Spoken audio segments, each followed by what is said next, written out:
السلام عليكم ورحمة الله وبركاته. وعليكم السلام. اللهم لك الحمد إذا رضيت، ولك الحمد حتى ترضى، ولك الحمد بعد الرضا. لك الحمد كله ولك الشكر كله، وإليك يرجع الأمر كله. لك الحمد أنت الأول فليس قبلك شيء، ولك الحمد أنت الآخر فليس بعدك شيء، ولك الحمد أنت الظاهر فليس فوقك شيء، ولك الحمد أنت الباطن فليس دونك شيء. وأشهد أن لا إله إلا الله وحده لا شريك له، رفع السماوات بغير عمد ترونها، وسخر الشمس والقمر كل يجري لأجل مسمى، يدبر الأمر يفصل الآيات لعلكم بلقاء ربكم توقنون. وأشهد أن محمدا عبده ورسوله وصفيه وخليله وأمينه على وحيه وخيرته من خلقه وحبيبه. نشهد أنه بلغ الرسالة وأدى الأمانة ونصح الأمة وكشف الغمة وجاهد في الله حق جهاده حتى أتاه اليقين، فجزاه الله عنا خير ما جزى نبيا عن أمته ورسولا عن قومه. فصلوات الله وسلامه عليه وعلى آله وصحبه ومن اهتدى بهديه واستسن بسنته ودعا بدعوته إلى يوم الدين. أما بعد، رب اشرح لي صدري ويسر لي أمري واحلل عقدة من لساني يفقهوا قولي. سبحانك لا علم لنا إلا ما علمتنا إنك أنت العليم الحكيم. أحبتي في الله، kwanza tumshukuru Allah subhanahu wa ta'ala kwa fursa hii, kikao hiki cha leo, kukutana katika nyumba hii Ar-Rihab Tahir wal Makan al-Muqaddas al-Mubarak, mahali patakatifu, mahali patukufu, baitun min buyutillah, nyumba miongoni mwa nyumba za Allah subhanahu wa ta'ala. Aljalisu fihi jalisu almalaika, anayekaa ndani ya nyumba kama nyumba hii basi anazungukwa na malaika. Tatanazzalu arrahman wa tanzilu as-sakina wa tahuffuhum malaikatu arrahman, wanaokaa vikao kama hivi uteremkiwa na utulivu, finikwa na rahma, malaika huwafinika na mbawa zao. Wa dhakarahum Allahu fi man indahu, na Allah subhanahu wa ta'ala huwataja mbele ya viumbe bora walioko kwake. Allah subhanahu wa ta'ala kama alivyotukutanisha hivi, an yajma'ana fil firdaus al-a'la, tunamwomba atukutanishe katika pepo ya Firdaus. Ahibati fillah, kama tulivyoahidi kwamba mada yetu tutazungumzia njia ambazo upo uwezekano wa kupungua idadi au mchipuko wa talaka nyingi ambazo zimo katika nyumba za Uislamu, katika jamii zetu. Mada talaq ni mada ambayo makubwa na muhimu sana. Ikiwa Allah subhanahu wa ta'ala atatupa tawfik, atuwezeshe kuyazungumza mada haya vizuri, tupate kuelewa shida iko wapi. Mbona watu wanaachana sana? ndoa pengine hazidumu hata mwaka, miezi miwili mitatu, unakuta watu wameachana. Shida iko wapi? Kwanza tutakapoanzia ni swali, limadha shuri'a talaq wama alhikmatu fi dhalik? Kwa nini imewekwa talaka na siri yake hasa ni nini kuweko talaka hii? Watu wanapooana ni kuwa waishi pamoja. Mbona Uislamu umeweka swala hili la talaka, watu kuachana? Baadhi wasiokuwa Waislamu, kuna dhehebu ambalo wanapinga talaka, watu wakioana vipingwe maisha, hakuna kuachana. Wanaona kwamba Uislamu haukufanya haki.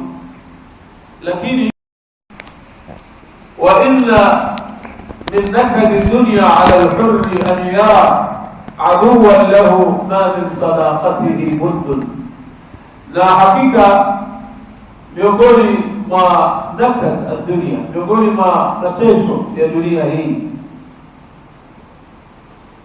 kwa mtu ambaye ni muungwana, an yara aduwan lahu, ni awe ana adui yake, ma min sadaqatihi buddun, na adui yule hana budi kuwa karibu naye, ndio rafiki yake. Yaani hana mwingine, ni adui, hana haja naye, lakini ndio rafiki yake. Hana wa kuzungumza naye, ni huyo. Hana msaada ataupata mwingine, ni yeye. Hawezi kumwepuka kwa njia yoyote, na ni adui yake. Anasema haya ni mateso sana. Sasa anauliza swali Yusuf al-Qaradawi, fakaifa bizawjati allati hiya qa'idatu bayti wa sahibatu jambi wa sharikatu umri, itakuwaje dhiki ya huyu bwana, mke ambaye haelewani naye, hamna uhusiano mzuri na yeye, na yuko nyumbani kwake huko maisha. Qa'idatu bayti, yeye akitoka akenda kwa shughuli zake, amekwenda kazini, amekwenda wapi, akirudi anamkuta yeye yuko ndani, ndio mzaa. Bali hilo nafuu. Sahibatu jambi, analala ubavuni mwake, kitanda kimoja. Sharikatu umri, na ndio mwenzake maisha watakoishi. Kwa hivyo hapa Yusuf al-Qaradawi ni kama anatupa sababu, kad yakunu talaqu neema. Neema wakati talaka wakati mwingine inaweza kuwa ni neema, ni raha, ni moja katika neema za Allah subhanahu wa ta'ala. Lau isingekuwepo tungelijua kweli kwamba hili lilikuwa suala kubwa muhimu. Alafu swali lingine, walimadha ju'ila talaqu biyadi rajul, na mbona hii talaka iko mikononi mwanamume tu? Mwanamke hana uwezo wa kutoa talaka. Al-amru fihi ijhafu lilmara, ni jambo ambalo ukilifuatilia uchunguze kwa akili yako utaona kama ni kumnyanyasa huyu mwanamke. Yaani mume yeye ana uwezo wa kumtaliki, lakini mke hana uwezo huo wa kutoa talaka.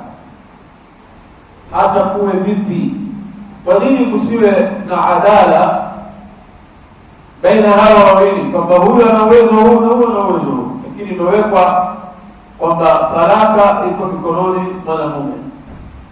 Swala hili jawabu ambalo tutalijibu, anna hadha al-amra ikhtiyar min Allah subhanahu. Haya ni maamuzi ya Mwenyezi Mungu. Allah yeye mwenyewe ndiye ameamua kwamba talaka iko mikononi mwa mwanamume. Wa huwa adra bihali ibadihi, na yeye ndiye anajua hali za wale watu. Kwa nini akampa mamlaka haya mwanamume na akanyimwa mwanamke yeye anayo nafasi si talaka ya khulu, kujivua kwa namna fulani, kudai, inaitwa khulu, lakini hawezi kutoa talaka kwa yule mtu. Haya ni maamuzi ya Allah subhanahu wa ta'ala, amechagua hivyo na anajua siri iliyoko kumpa mamlaka huyu mume. Katika aya 14 sura al-Mulk, Allah subhanahu wa ta'ala anasema ala ya'lamu man khalaqa wa huwa al-latif al-khabir. Ala ya'lamu man khalaqa, mbona Mwenyezi Mungu asimfahamu kiumbe aliyemuumba yeye? Itakuwaje Mwenyezi Mungu ashindwe kumjua kiumbe aliyemuumba? Wa huwa al-latif al-khabir, na kiumbe aliyemuumba yeye. Kwa hivyo alivyochagua Mwenyezi Mungu akachukua maamuzi haya, anaelewa zaidi Allah subhanahu wa ta'ala siri yake. Ama tukirudi kwa wanazuoni, wana mchango wao katika jawabu ya swali hili. Wanazuoni wanasema innama ju'ila at-talaqu biyadi ar-rajuli liamrayn, hakika talaka imewekwa mikononi mwa mwanamume kwa sababu mbili. Sababu ya kwanza, ar-rajulu huwa al-munfiqu min bidayati az-zawaj, mwanamume tangu mwanzo yeye ndiye anayebeba mazito, anayegharamika, ndiye anayetumia hela nyingi, daf'an lilmahr, mahari ya juu ya mume, yeye ndiye anagharamika. Na leo tukisema mahari tunaelewa tunazungumza nini na uzito wake ukoje. Yeye ndiye anatoa ile mahari. Wa ta'sisa lilbayt, na yeye ndiye anayewajibika kuandaa nyumba atakayokaa yule mtu. Kama ni nyumba atajenga au ni nyumba atakodi, zile gharama ziko juu yake. Wa infaqan ala al-usra, na gharama za matumizi yote ziko juu yake, kumlisha yule mke na kila anachohitaji na mambo yote. Hii ni sababu ya kwanza.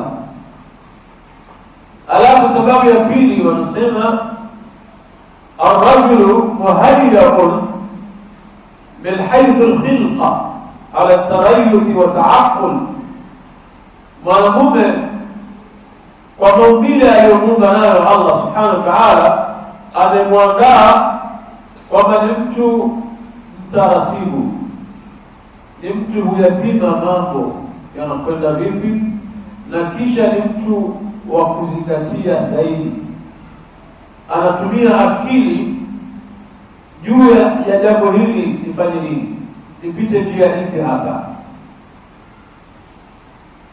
Ndivyo Mwenyezi Mungu subhanahu wa ta'ala alivyomwandaa mwanamume kimaumbile.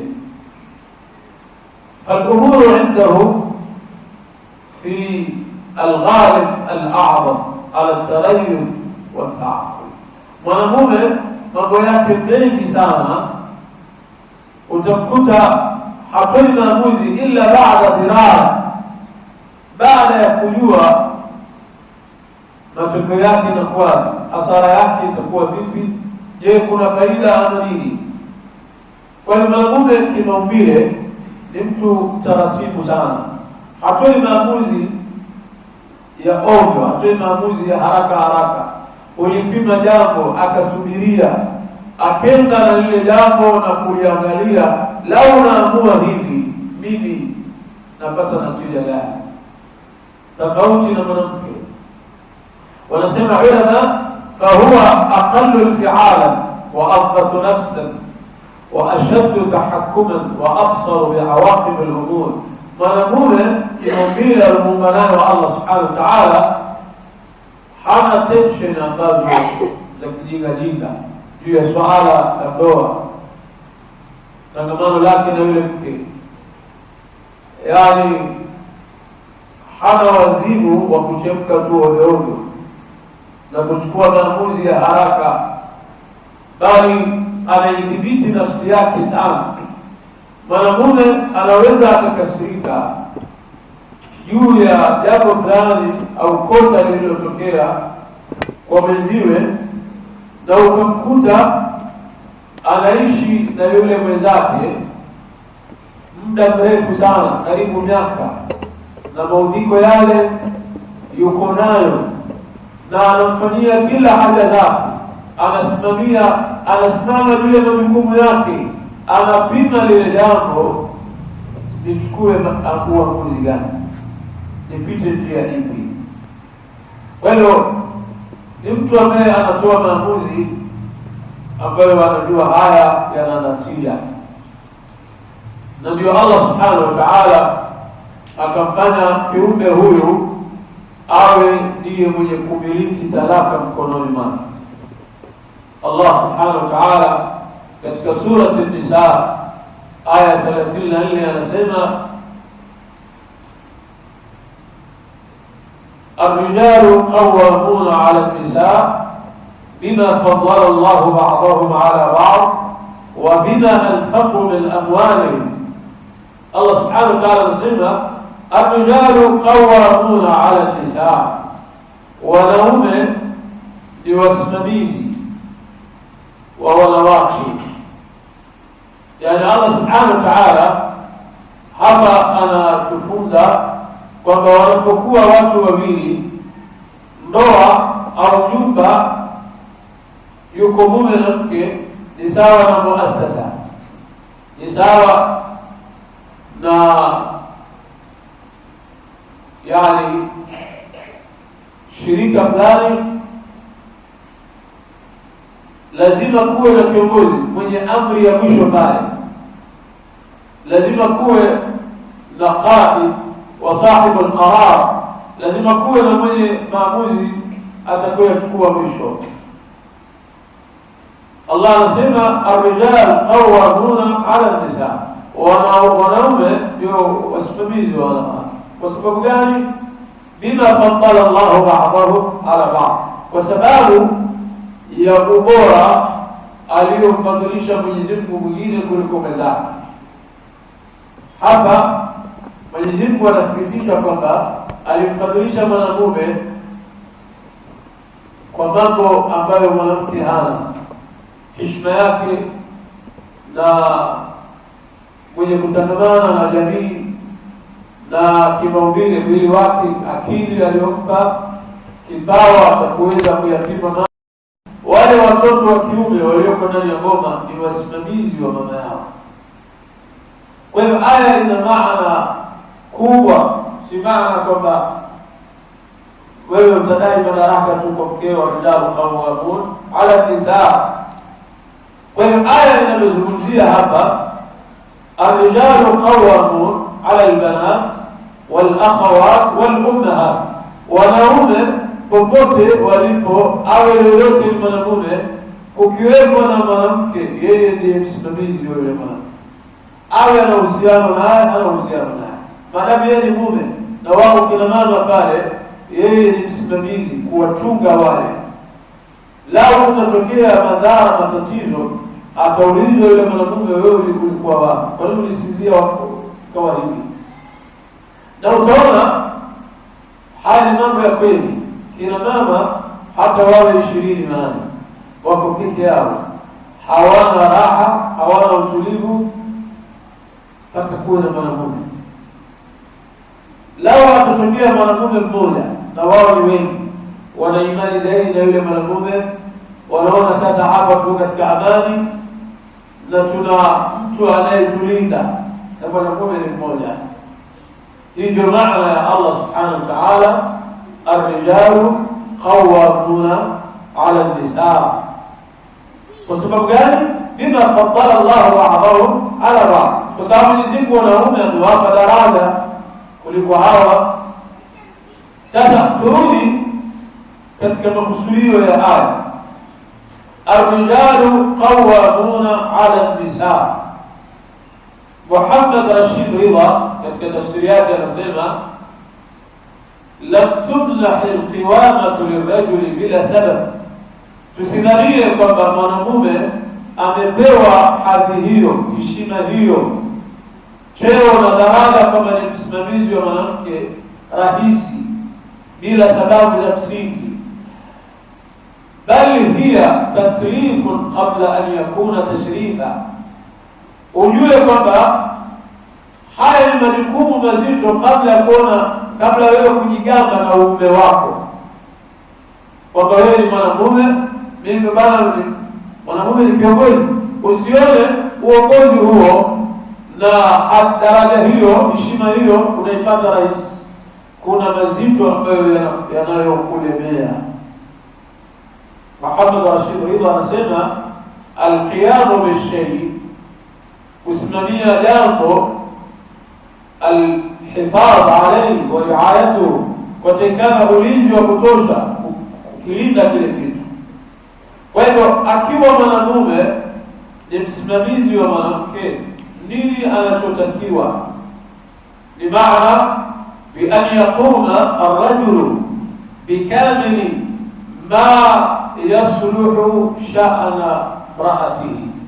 Atakana huyo mwanamume asimamie vizuri ya kutosha mambo ambayo yanahusiana na mkewe, amsimamie yule mke kiukamilifu inavyotakiwa. Nini anatakiwa? Lazima ahakikishe ameweza kuadilisha na kukamilisha haja zote taqumu bihi aishuha, ambazo yule mwanamume maisha yake yatakwenda, yule mwanamke maisha yake yatakwenda vizuri. Astaisha hayatan karimatan sa'idatan hani'a, ahakikishe kwamba yule mke aliyoko ndani ya nyumba yake ataishi maisha ya kuheshimika, maisha ya furaha, maisha mazuri, atakuwa na kila kinachohitajika katika maisha ya yule mke. Hii ndio maana ar-rijalu qawwamun 'ala an-nisa. Alafu Allah subhanahu wa ta'ala ametumia neno qawwamun, qawwam, wazni fa'al. Hapa imekuja wazni ya fa'al. Qadimun ni msimamizi, yawezekana yasimamia tu lile jambo likiisha basi, amewekwa kwa wakati ule awe msimamizi. Lakini qawwam huyu ni wa siku zote kuendelea. Shadidul qiyam ni msimamizi, la yartahu abadan, hana mapumziko. Kwa hivyo mwanamume katika maisha yake laila nahari yas'a, mchana usiku ni mtu wa kwenda mbio, hapumziki, halali usingizi wa la yartahu illa idha raa auladahu fi a'la maqam. Hawezi kupumzika na kujikuta ana furaha mpaka pale atakapohakikisha watoto wake wamefika mahali mazuri, wana maisha mazuri,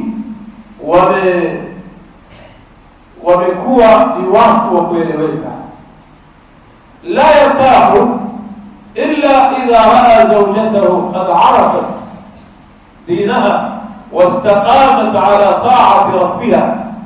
Hawezi kuwa na mapumziko abada wala kuwa na raha mpaka pale atakapoona mke wake yule amemjua Mwenyezi Mungu, amejua dini yake sawasawa, na akawa na msimamo na taa ya Mola wake, hatoki katika mipaka ya Mwenyezi Mungu Subhanahu wa Ta'ala. Mwanamume ambaye ni kiongozi hapa, fi qalaq daim ala masir al-abna, kila saa, kila wakati, kila siku ana wasiwasi juu ya wanawe, hali yao itakuwa vipi, maisha yao itakuwaje. Fi qalaq daim ala masalih al-usra, ana wasiwasi siku zote juu ya majukumu ya familia yake ambayo yanamhusu. Kwa hivyo ndugu zangu, al-qiwam, usimamizi ambao Mwenyezi Mungu anamkabidhi mwanamume hapa, na hadhi anaopewa mwanamume, badlu alwaqti waljuhdi walmal liilmi alawlad. Anatakiwa mtu ajitoe muhanga wakati wake, nguvu zake, mali yake, kumelimisha mwanawe, kuwawekea amani, ta'minu al-hayat ala zawjati, hakikishe mke anaishi mazingira ya amani, mazingira ya raha. Bali majukumu makubwa sana. Tusichukulie fikra anna al-qiwamata istimta'u bizawja, kwamba الرجال قوامون على النساء ukajiona kwamba wewe ukatumia ubabe ndio ati sibabu kwa istimtaa, una nguvu yani za kustarehe yule mke kila siku kila wakati, ukaona ndio qawam. Ama asaitara alaiha walisti'la alaiha, au mwingine ukaona qawamuna ala rijal ni kwamba yule mwanamke hawezi toa sauti mbele yako. Wewe wasema nini? Wewe tunaambia nini? Ar-rijalu qawwamuna 'ala an-nisaa. Anapodai haki fulani kwako, majukumu ambayo yako kwako, unaambia janaza, wewe unataka kuniamrisha nini mimi? Unamnyanyasa yule mwanamke, unamdharau, unamdhalilisha, pengine hata kufikia mahali tasubbuha wa tashtumuha wa tadribuha, maskini unampiga mbele ya watu, unamtukana mbele ya watoto wake, sababu ar-rijalu qawwamuna 'ala an-nisaa. Hakuna hiyo simana ya aya, bali mwanamke wewe na yeye mko sawa, ni kiumbe aliye na heshima yake. Wala qad karramna bani adam, mwanamke yuko pale ndani, tumempa heshima mwanadamu. Mwanamke ni mwanadamu, mwanamke anataka kuheshimiwa, ana haki ya kukupa wazo lake, kukupa rai usikize. Mtume sallallahu alaihi wasallam anasema ma akrama an-nisaa illa karim wa ma ahanahunna illa la'im. Yule atakayemheshimu mwanamke, huyu ni mtu wa maana na ni mtu anafaa heshima kwa Allah, na anayemdharau mwanamke, kumnyanyasa, ni mtu mkorofi, astahiki heshima yote kwa Allah subhanahu wa ta'ala. Mtume anasema khairukum li ahli, aliye bora kuliko nyinyi kati yenu nyinyi yule ambaye ni mwema kwa mkewe. Wa ana khairukum li ahli, na mimi ni bora kuwashinda nyote kwa wake zangu. Mtu ambaye ni mpole kwa mke wake, anazungumza naye maneno ya heshima na mkewe, huyu ndio Muislamu mzuri, na huyu ndio qawwam, huyu ndiye kiongozi wa yule mama. Lakini sio tunavyochukua sisi maana ya aya. Hebu niwapeleke katika sura Taha aya 117, usikize kwamba qawwamuna 'ala an-nisaa imemaanisha nini, Mwenyezi Mungu anakusudia nini. Allah subhanahu wa ta'ala katika sura Taha anazungumza na baba yetu Adam, anamwambia ya Adam, inna hadha aduwwun laka wa li zawjik. Mwenyezi Mungu anampa nasaha na kumtahadharisha Adam akiwa peponi pale, na hapo Iblis amejitokeza adui wa Adam alipokataa kumsujudia, na akaapa kwa Mwenyezi Mungu kwamba mimi nitamalizana na Adam na kizazi chake. Allah subhanahu wa ta'ala akamwambia inna hadha aduwwun laka wa li zawjik, hakika huyu Shaytan Iblis huyo ni adui yako na mkeo. Idha habata ila al-ard fadhkur hadhihi al-adawa, Adam ukiteremka katika ardhi usisahau uadui wa huyu kiumbe mbaya kwako, usisahau yeye, hata kusahau abadan wala hata sinzia. Innahu lan yatruka, Iblisi hata kupa nafasi kabisa. Wasayadhallu yughwika wa yughrik, na kazi yake kubwa hasinzi wala halali ni kukupoteza, akutafute njia gani ya kukuadaa uache msimamo ukosane na Mola wako. Kwa sababu gani? Kwa sababu yeye ashalaaniwa na Mola wake, mimi nimemlaani na nimemhukumu ni wa motoni. Sababu hiyo la yuridu an yakuna asiyan bimufradi, bal yuridu an yadhumma ilayhi akhari. Hataki kubaki na laana peke yake, na hakubali kwenda motoni peke yake, ataka akusanye wengine ndio nao. Innama yad'u hizbahu liyakunu al-ashab as-sa'id. Shetani kazi yake aende na kundi kubwa motoni, ndio analolipigania. Kwa hiyo Allah akamwambia tahadhari ni adui yako na mkeo. Kisha Allah akaendelea na wasia wake, fala yukhrijannakuma min aljanna, tahadharini nyinyi wawili asiwatoe peponi huyu. Allah subhanahu wa ta'ala akasema fatashqa, mkitolewa peponi na huyu bwana huyu Iblis, fatashqa, Adam utateseka sana, utapata taabu kweli Adam. Angalieni lugha ya Qur'ani hapa, Allah subhanahu wa ta'ala nasaha yake anazungumza na wawili, mwisho Mwenyezi Mungu akamalizia na mmoja, fatashqa sa'ata jaa ash-shaqa'u fi al-ard satara al-mar'ata wa kana al-khitabu li-rajul. Ilipokuja kwamba ni mateso katika maisha ya ardhi, Mwenyezi Mungu alimsukuma kando mwanamke akamhusisha na yale mateso nani? Mwanamume. Ilikuwa siyaq ya mazungumzo, Allah aseme fala yukhrijannakuma min aljannati fatashqaya, tahadharini asiwatoe kwenye pepo, tutateseka. Kwa sababu ndani ya pepo hamna njaa, hamna kiu, hamna joto, hamna baridi ya kusumbua. Kila unachokipata ndani ya pepo hakiishi, raha kuendelea. Lakini mkiteremka kwenye ardhi, Mwenyezi Mungu anasema tutateseka nini? Lakini Allah anamwambia Adam fatashqa. Mwenyezi Mungu alimtenga mwanamke kwenye mateso. Kwa nini? Lugha ya Qur'ani hapa yadullu ala anna alqiwamata tahtaju ila at-ta'ab wal-juhd was-sa'i wal-kifah, kwamba huyu mwanamume maisha yatamlemea yeye, majukumu yatakuwa kwake, atatokwa na jasho kweli, atachoka kweli kumtafutia mama Hawa. Mwanamke yeye atakuwa nyumbani pale, wakwenda mbio ni nani? Ni Adam. Kwa hiyo Qur'ani inathibitishia kwamba mwenye kubeba mazito na majukumu ni mwanamume. Kwa hiyo wewe kama ni msimamizi wa mwanamke, si ulimi, sikudai usimamizi huo ni maneno, tekana usumbuke, uende mbio, usimamie majukumu ya kwenye wajibu kwako. Ndio Allah subhanahu wa ta'ala kusema ar-rijalu qawwamuna 'ala an-nisa, na hata ujaliwa muwe mwanamke tajiri milionea, watekana uishi na kuishi akiwa mgonjwa mtibu na hela zako. Fatashqa ni majukumu yako wewe, wewe ndiye msimamizi na wewe ndiye mwenye kubeba yote haya. Usije ukajifanya mjanja ukaanza viswahili vingi, mimi bwana kama sivyo sitakuruhusu kufanya kazi, na umemoa akiwa na kazi yake, kwa sababu wataka kukwepa yale majukumu, sababu yule mwanamke ana hela, ni dhulma unaifanya, na Mwenyezi Mungu atakuhukumu. Ar-rijalu qawwamun 'ala an-nisa.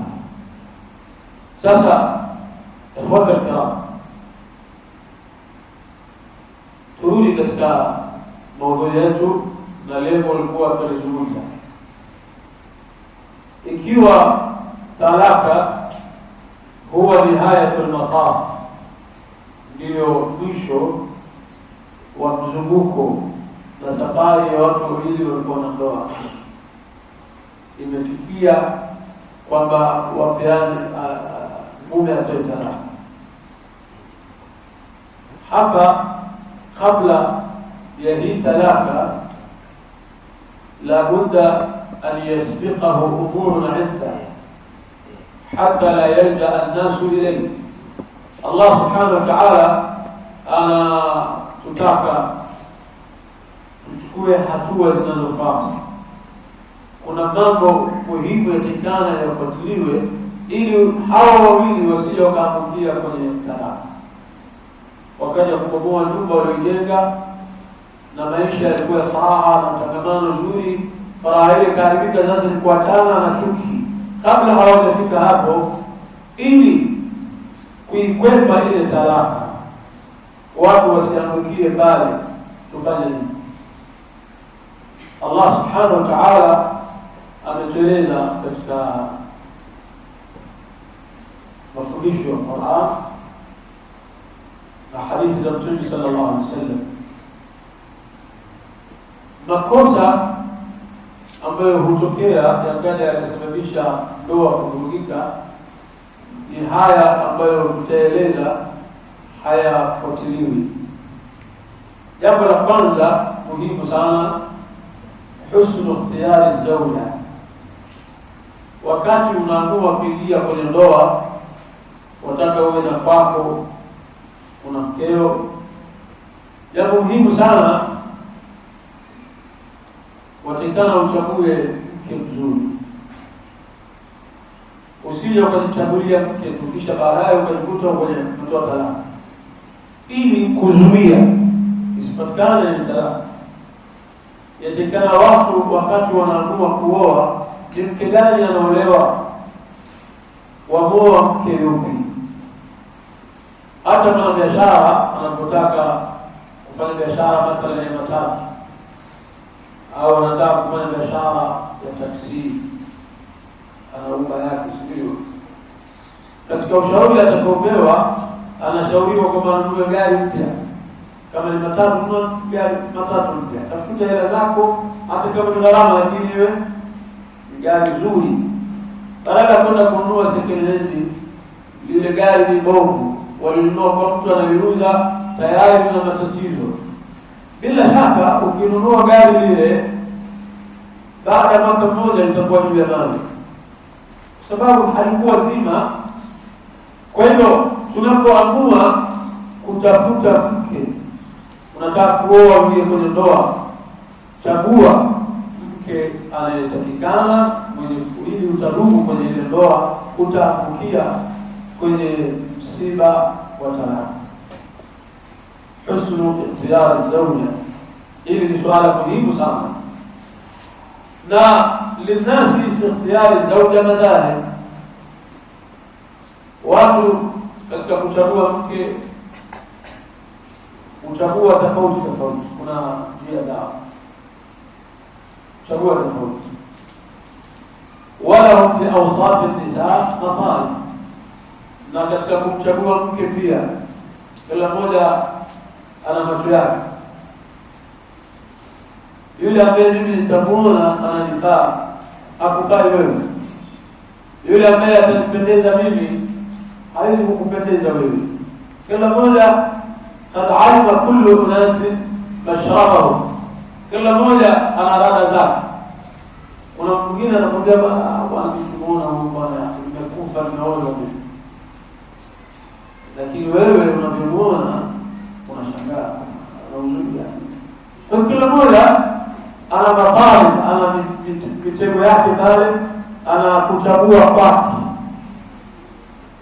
Lakini dini haikukuacha uende na wazimu wako huo,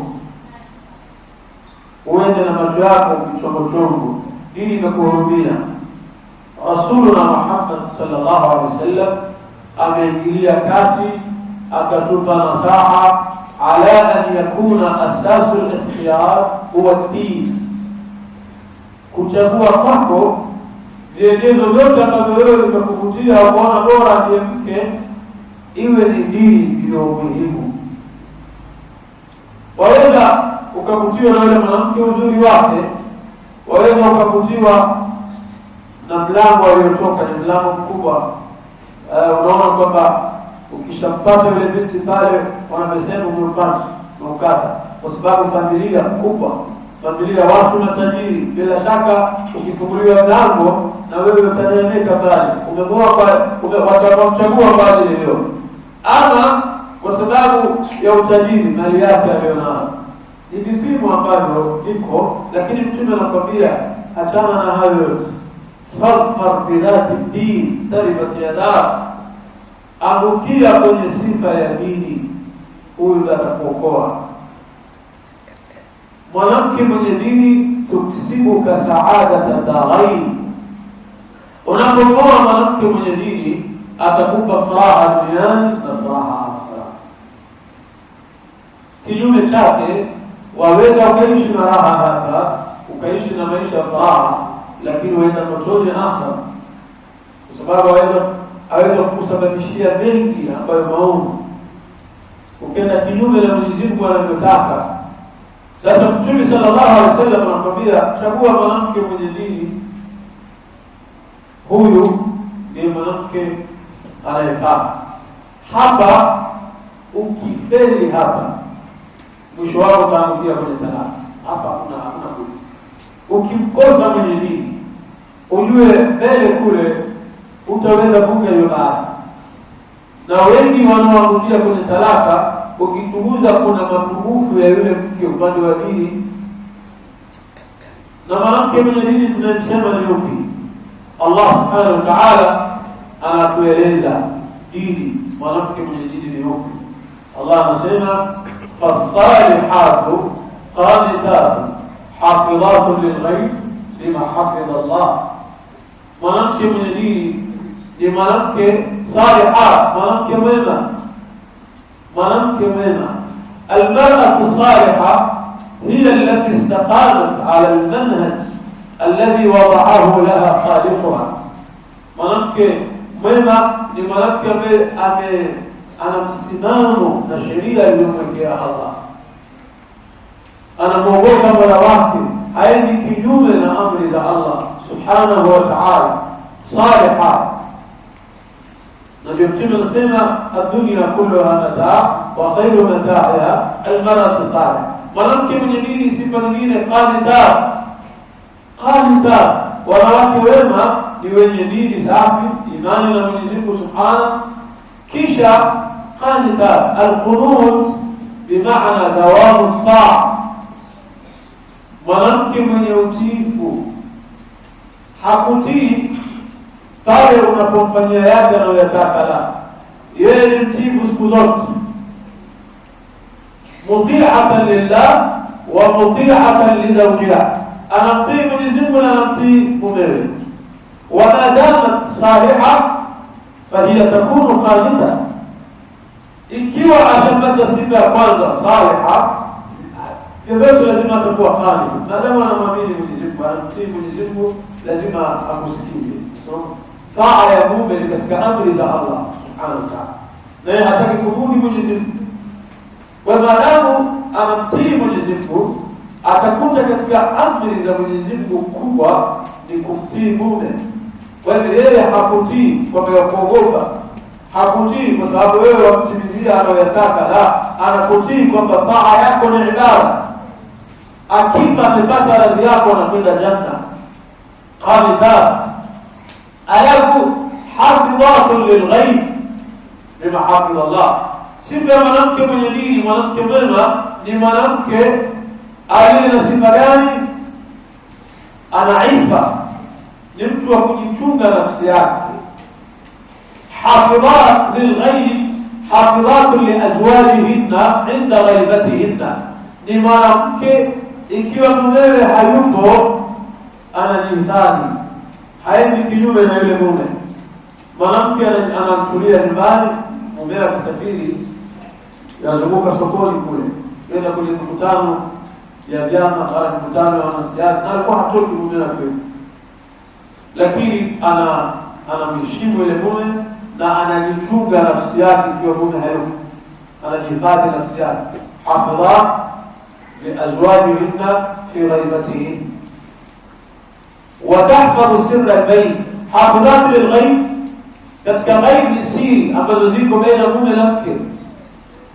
Na haya ni mambo muhimu sana ndugu zangu Waislamu. Mwanamke ambaye wataka wewe umuoe ni mwanamke mwenye kuhifadhi siri. Albuyutu tubna ala hifdhi sir, nyumba yatakana kulindwa yaliyoko pale ndani. Na sifa ya mwanamke bora ni mwanamke ambaye hatoi siri za nyumba yake, hatoi siri yaliyoko pale ndani ya nyumba. Hafidhat lilghaib, ni mambo yako baina yake na mumewe, hatoki. Hili sifa mwanamke. Kwa hivyo wanawake tunafaa kuwaoa ambao hawatatupeleka kwenye matatizo yale ya talaka. Salihatun fi adyanihinna, ni wanawake wema dini yao. Muti'atun li azwajihinna, watiifu kwa waume zao. حافظات لأنفسهن وأموالهن في غيبة أزواجهن wanajichunga nafsi zao na zina hawatoki nje ya ndoa na kuilinda mali ya mumewe akiwa hayupo. Abi Huraira radhiyallahu anhu alipokea hadithi kwa Mtume sallallahu alaihi wasallam. Mtume anasema khairun nisa, wanawake walio bora, imra'atun idha nadarta ilayha sarratka, ni mwanamke ukimwangalia umbo lake zuri linakuvutia, ana umbo zuri unaona raha kila ukimwona, kila ukimwangalia. Wa idha amartaha ata'atka, na ukimwamrisha anakutii.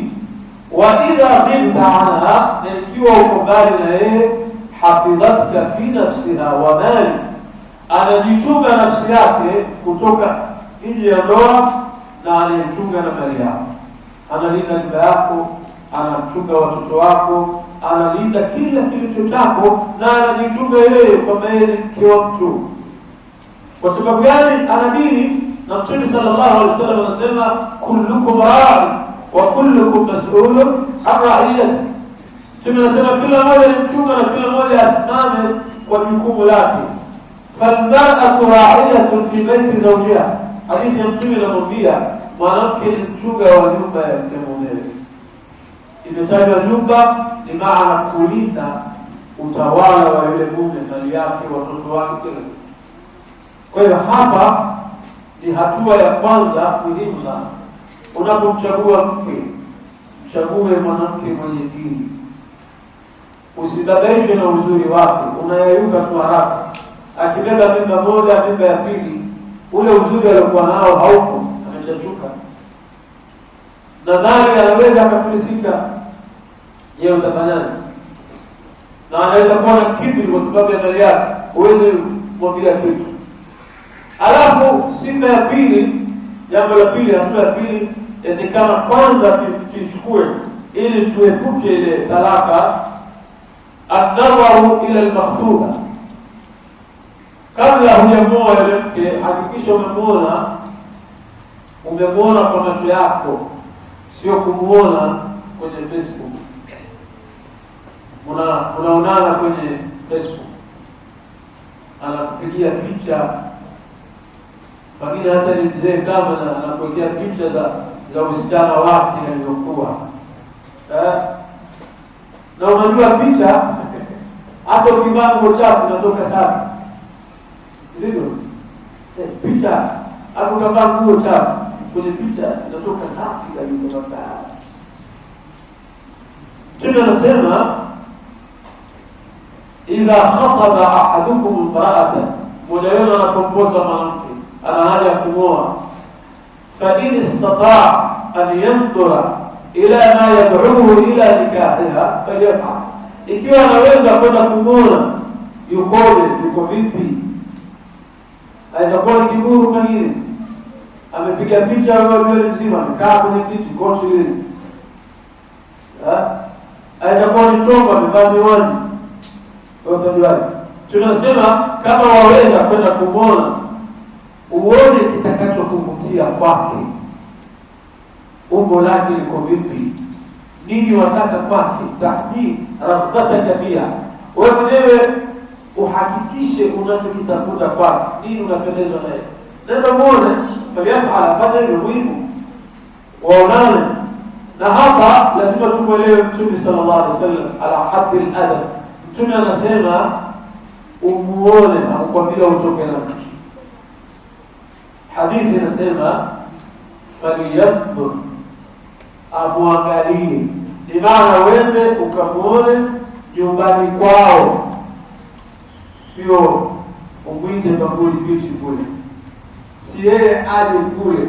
Wewe uende kwao, yuko mtu wake pale, yuko maharimu yake, basi akuletee glasi ya juisi pale, umsalimia, kujibu ile salamu, umesikia sauti yake. Anapokuja wanahusiwa kuangalia mwendo wake, akienda zake muone, jeshi uvae viatu vyako, utoke peke yako kama ulivyokuja. Na hakuna kuchukua namba za simu na kutafutana. Unamwita mahali fulani bana, ndio mmoja, hakuna kutoka naye. Ukikosea hapa ili la pili ujue utajuta, utakuja kuamkia kwenye talaka.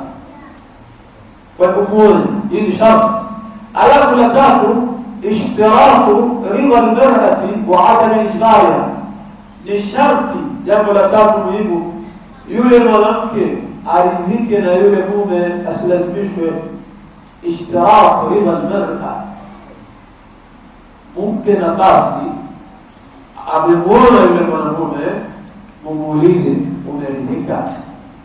Sio wewe baba unajengea uhusiano kwa mtu maslahi yako wewe, kwa sababu yule bwana ni mtu ana kampuni zake, ana mali na nini, wataka usuhuba. Sasa unapigilia msumari ni binti yako, mtie kamba ya shingo yule bwana, umuozeshe mtoto wake yule binti.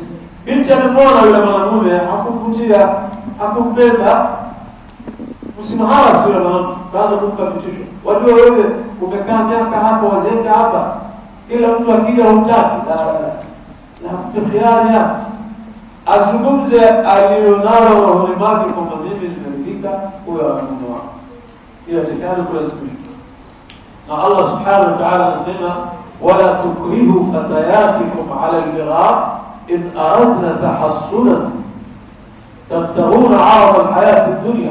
Allah anasema ogopeni sana. Mwenyezi Mungu anajua siri tulizopita.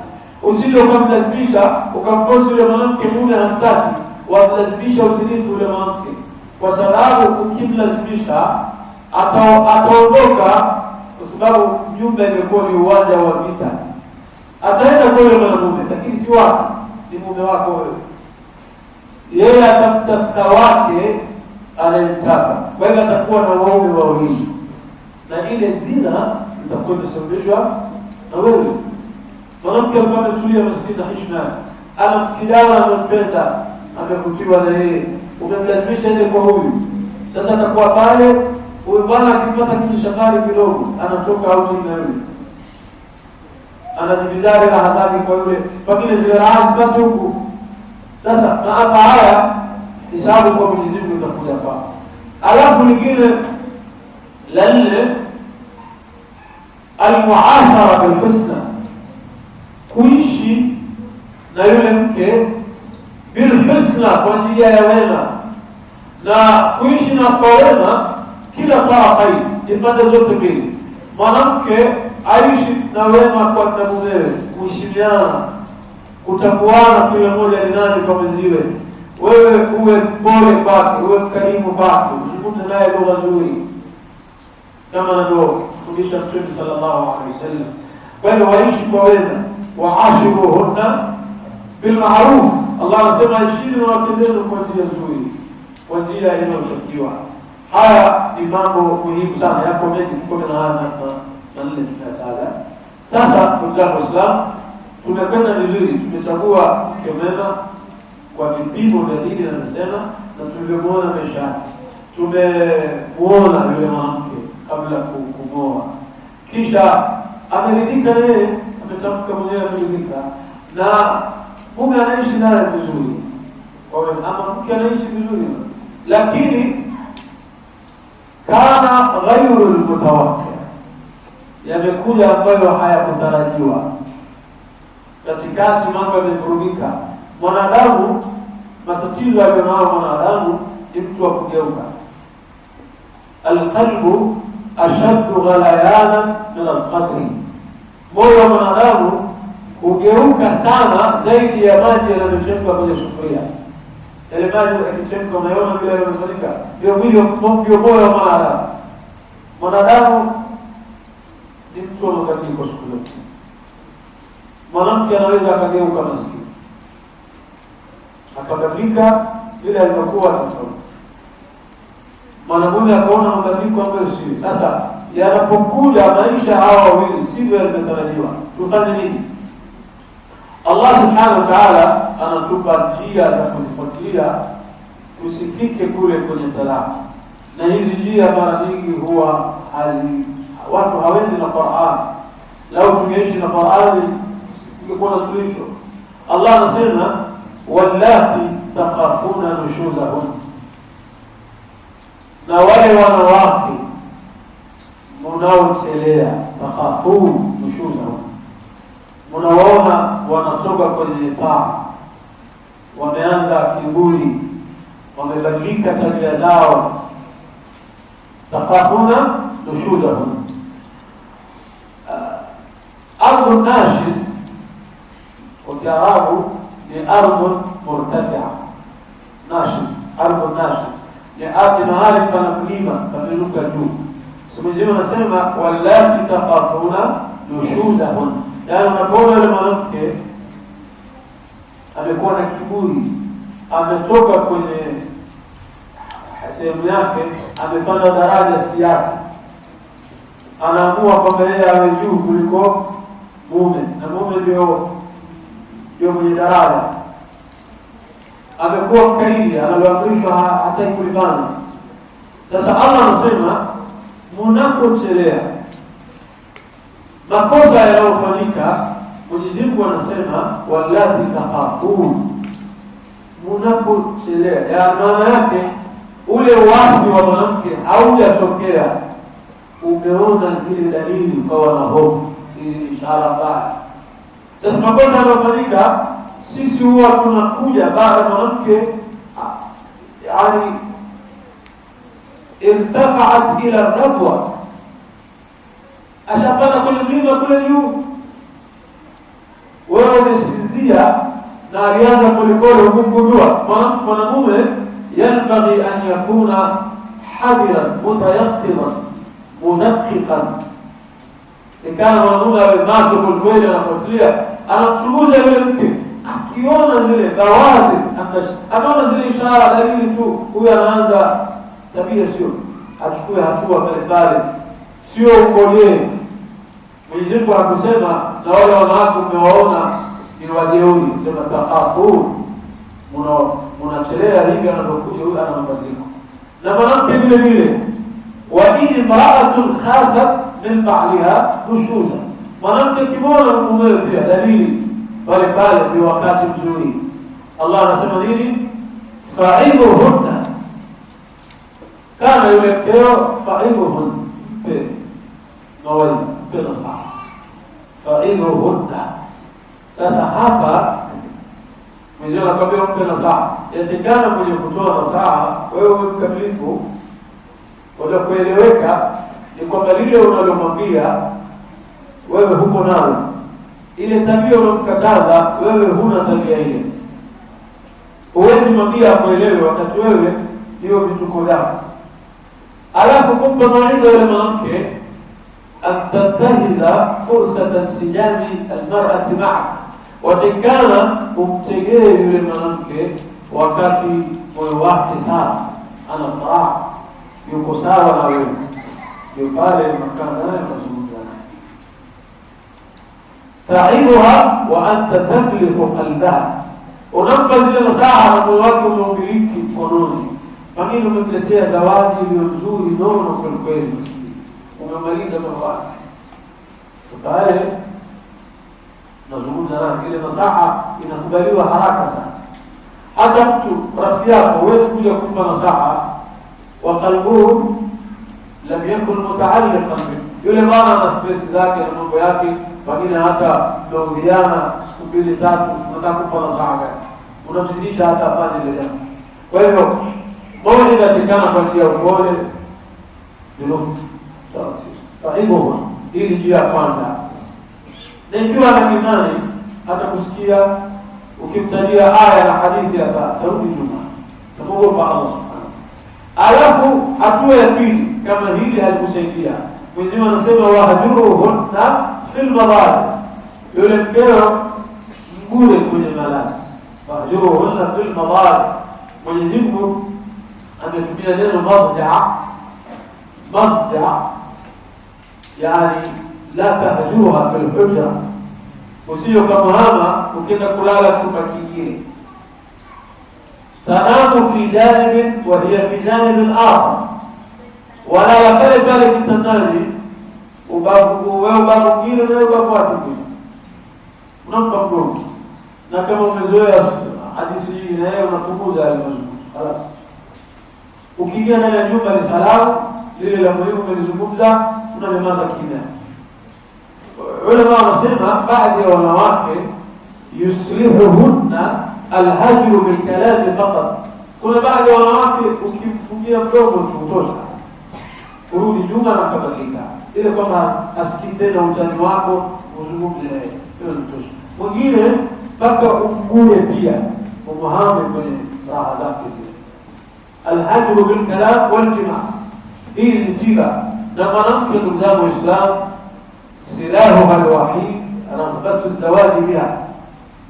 Mwanamke silaha ambayo anaitumia kubwa hii na kiburi chake chote ni wewe kumhitaji yeye. Anajua wazi, uwe pilot wa ndege, uwe ni nahodha wa meli, uwe ni meneja kubwa wa poti, anajua lazima ukija chumbani pale utavua nguo zako, pige magoti pale, lazima hilo. Hata uwe rais wa nchi, anajua huyu atawababaisha wengine, hapa kwangu hana ujanja.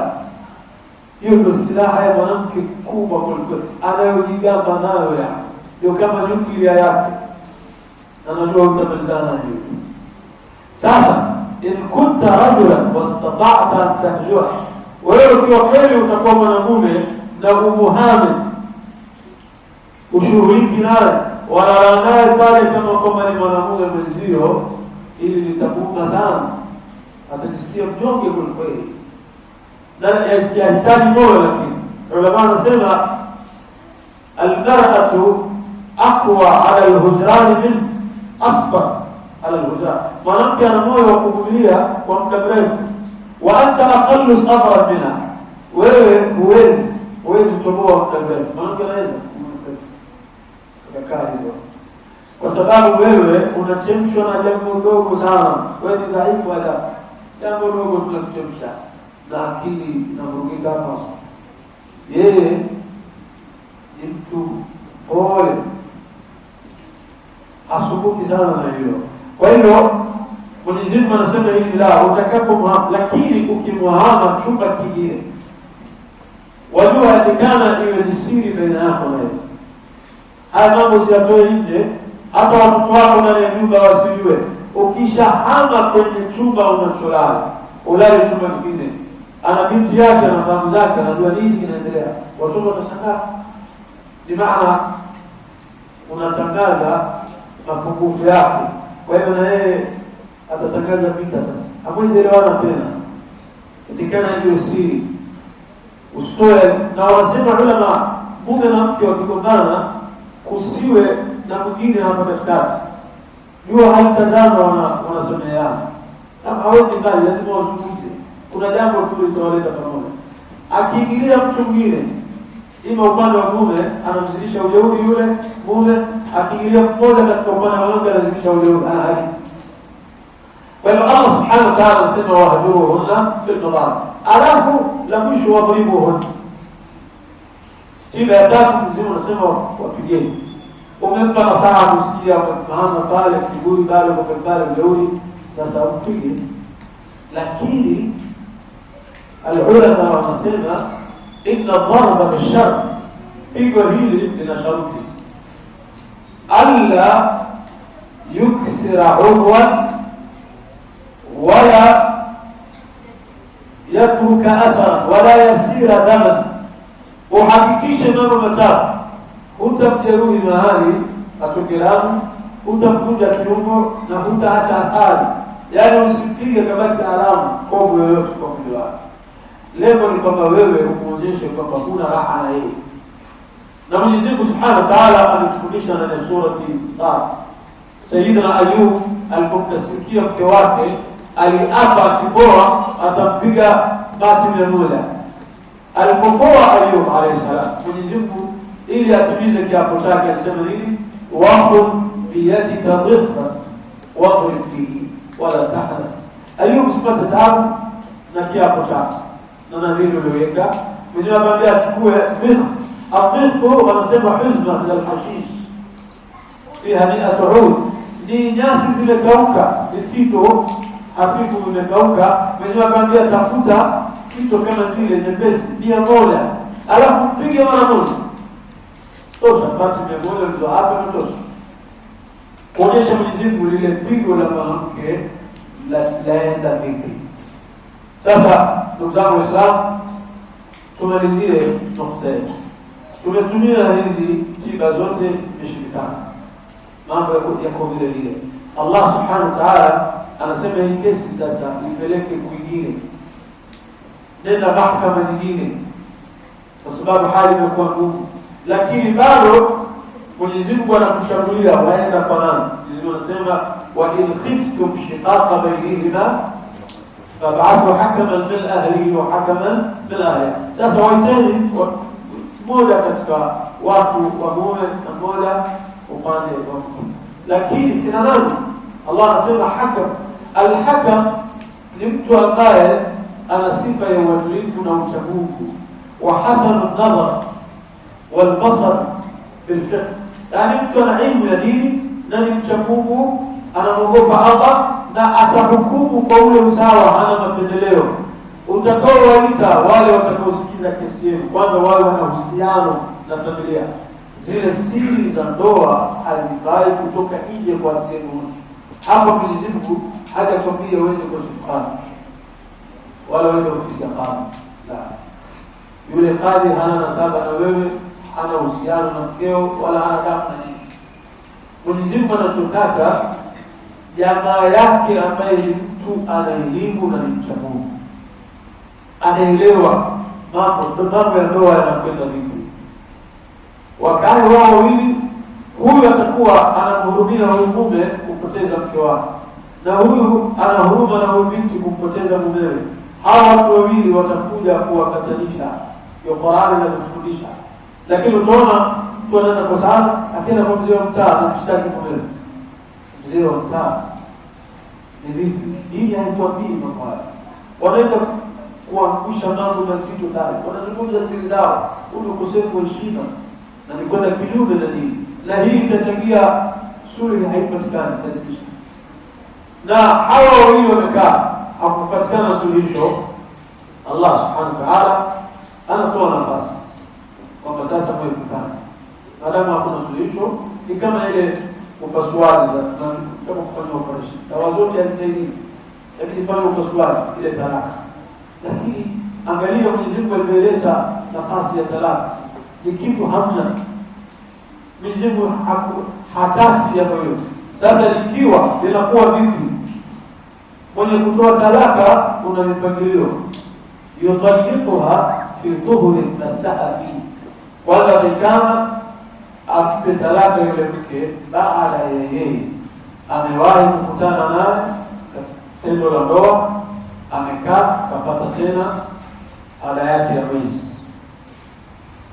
wamekutana huko nyuma kufanya raha zao, asubiri ameweka nia talaka mpaka apate damu yake tahara, aingie kwenye hedhi yake, amemaliza, asimguse.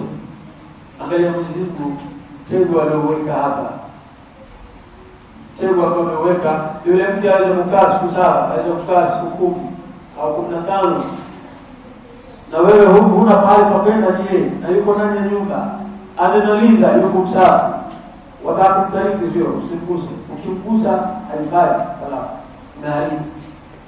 Hii njia ya Mwenyezi Mungu kujaribu kuzuia. Alafu ukishampa talaka unaruhusiwa ni moja, talqatan wahida. Ni makosa mwanamume kutoa talaka 3 za pamoja, huyu wazimu. Usifanye mjuaji wakati Mwenyezi Mungu anakujua uwezaji na ujeuri huo. Kisha ukigeuka wamtaka mkeo, mshaweka vipi tufanye? Mwenyezi Mungu toa talaka moja. Sasa ushampa talaka, angalia sheria ya dini. Tabqa fi baiti zawjiyya wala tutariku. Yule mwanamke ashatarikiwa anabaki pale pale ndani kwa nyumba yake. La tukhrijuhunna min buyutihinna. Huna ruhusa ya kumtoa, kumfukuza nyumbani kwake. Ni nyumba yake ile, uko kwa ndoa. Umemtariki kwenda nyumbani, ni mkeo. hawezi kuolewa mpaka amalize eda yake. Sasa eda anakalia pale, huna ruhusa wewe kumfukuza, naye haruhusiwi kutoka. Angalia makosa yanayofanyika watu wakiachana, inakuwa siku ile ile usiku analala kwao, yeye anakimbia ile nyumba, na Mwenyezi Mungu asema ukimpa talaka kae pale tena, usimwingilie. Anaruhusu ya kukupikia, anaruhusu ya kukufulia nguo zako, anaruhusu ya kukutafikia kitanda. Kilicho haramu kumgusi mwili wako mpaka umtamkie umemrudia, lakini yuko pale. Wewe ukitoka kazini amejipodoa vizuri, amekaa pale anakufungulia mlango, yuko ndani nyumbani. Sasa tahara tatu, wewe utatoboa kweli hapo? Na ni mke mzuri basi, tatizo ni yale ujeuri wake tu. Ukija yuko pale, tahara tatu ni sawa na miezi mitatu au zaidi, sivyo? Yuko pale, unalala huko ndani. Wewe kama utalala chumba chako kule sawa, lakini wajua kwamba huyu mrembo yuko kule ndani. Kama wewe usingizi utalala mpaka alfajiri, wiki moja, wiki ya pili, jana Mwenyezi Mungu aliweka zile sheria, hakuna talaka. Tatizo watu hawaendi na tahara. Tungekwenda na hii mpangilio, hakuna mwanamke aliachwa. Wewe umempa talaka, yeye lazima atajitetea. Katika huo muda atajua makosa yangu ni nini, na hutaweza kumwacha. Tukona subhanakallahumma wa bihamdika, ashhadu an la ilaha illa anta, astaghfiruka wa atubu ilayk. Assalamu alaykum wa rahmatullah. Barikie usafiri. Muda umesonga, lakini haina haja ya kukatali. Maneno mazuri yameelezwa vizuri na kila mmoja amestafidi zaidi kwa yalionenwa. Tume Mwenyezi Mungu atubarikie, atuongoze majumba yetu, waume wakae vizuri na wake zao, na wake nao wawatii waume zao, watoto nao wawatii wazazi wao, na sote tumtii Mwenyezi Mungu Subhanahu wa Ta'ala. ربنا تقبل منا انك انت السميع العليم وتب علينا مولانا انك انت التواب الرحيم. وصلى الله على سيدنا محمد وعلى اله وصحبه وسلم. الحمد لله رب العالمين.